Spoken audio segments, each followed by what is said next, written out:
Hey everyone, Matthew Robinson here with another video for Off the Leash.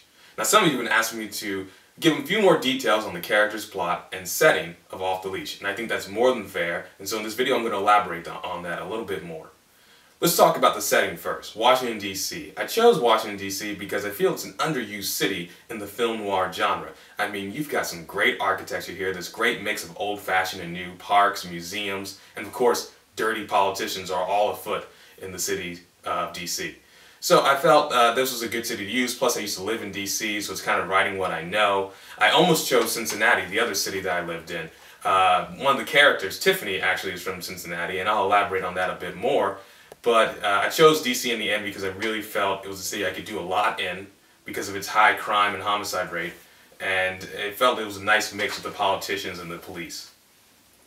Now let's talk a little bit about the characters, David and Tiffany. David is the German Shepherd. He is one of the main characters of this story.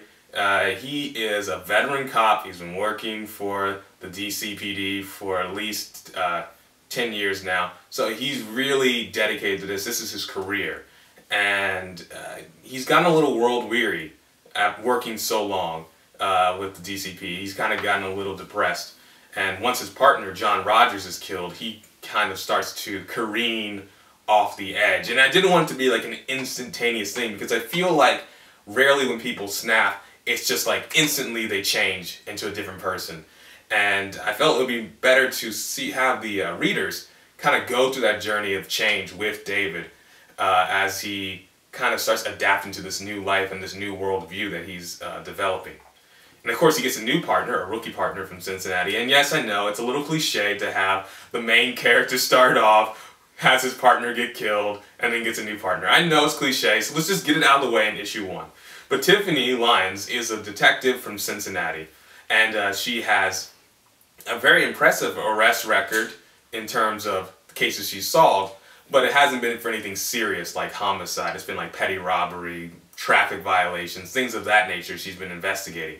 So David knows that she's a little green, and Tiffany, being one, a woman, and two, just someone trying to prove herself, really is trying to buck up and show that she can do this job, and that's going to lead to some kind of interesting tension between the two that you'll see a lot in Volume 1 and of course in the volumes to come. So Tiffany and David, I wanted to have two characters who were working together but also simultaneously competing with each other. They both want to move up the ranks of DCP. Tiffany maybe a little bit more than David at this point, and that creates, I think, an interesting kind of undertone with them. While Tiffany is helping David, she's also subtly trying to take his job.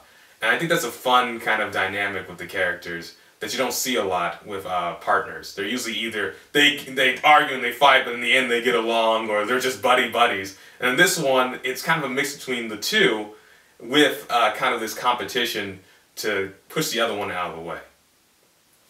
And finally, a little bit more about the plot of Off the Leash, as well as the style and the inspiration.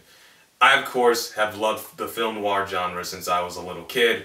The Third Man, Double Indemnity, Seven.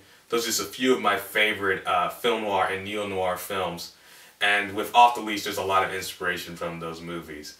I want the audience to get a chance to know the villains and to know the criminals that they're chasing, and also some of the people who are kind of in between, the gray areas. There's a character you're going to meet in there called Nicholas Anton, who's a Russian mobster who has a very, if it wasn't for the fact that he was a murderer and basically a thief, he'd have a very inspirational story overcoming all the obstacles that he did.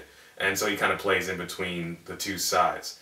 But as far as the plot goes, it's not going to just be the mystery of the week. While each volume will definitely feature one mystery, and maybe it'll take multiple volumes to solve one case, this is something where it's an overarching story. There's a lot going on here. So you have to read all the volumes. It's not like you can just pick up Volume 3, and it's not like a Hardy Boys mystery or a Boxcar Children novel where you can pick one up and it's fine. You pick it up right away. You need to see what's happened in Volume 2 and Volume 1 so you know how these characters have been moving towards the point that they are, and also so you know certain characters, what their motivations are, what they've done in the past, and possibly what they'll do in the future. There's going to be villains that show up in one volume that show up in the next volume, or characters and heroes who are there in like maybe volume 1 or 2 and then you don't see them again until volume 6.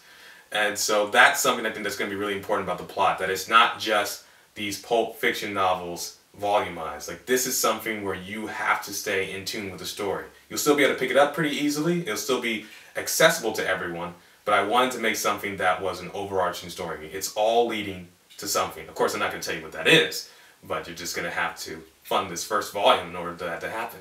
So, I hope this explains a little bit more about Off the Leash, the characters, the setting, and the plot.